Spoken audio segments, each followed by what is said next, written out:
Hello and welcome everybody to my new video. Today it is about root systems, and if you think things like the root systems here must be terribly difficult to model, with a script-based approach it's not. It's not working with the fractal branching approach from my last video, however. Roots are rather sinuous, so cylinders are not suitable for modeling them. Instead of cylinders, we take splines, and I have to shortly introduce you to the concepts of splines from Poffray. Splines are defining pathways between a given set of points. These pathways can be calculated using linear equations, second or higher order polynomials. In most cases, I'm using cubic spline, a third order polynomial, which results in smoothly curved pathways. There's a parameter running along the spline, which is defined together with the spline. Let's assume you define a spline of 4 positions and you increase the parameter by 1 for each position. In this case, you can address the position just between point 1 and point 2 by a parameter of 1.5. Without going too much into details, splines provide the possibility to define smooth curves and to address each point of these curves. Splines are mathematical structures. For showing them, you have to put something there.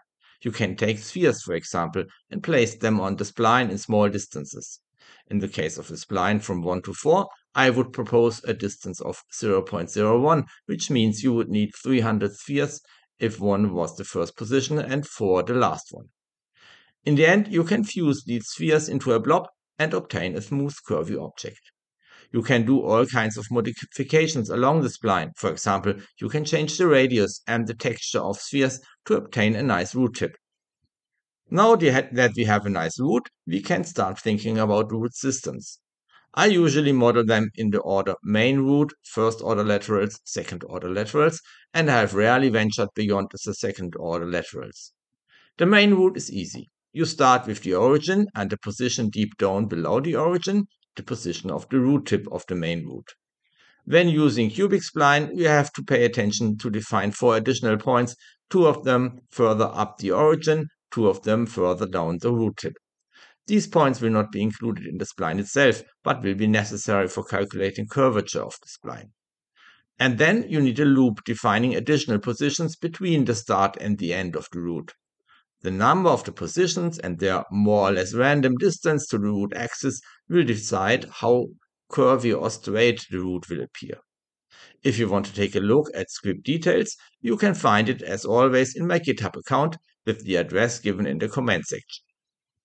Now let's start the first order laterals. For them, we will use a nested loop with the inner loop defining positions within individual splines, as just shown for the main root, and the outer loop defining the start for each of these laterals, on the main loop of course, and the endpoints.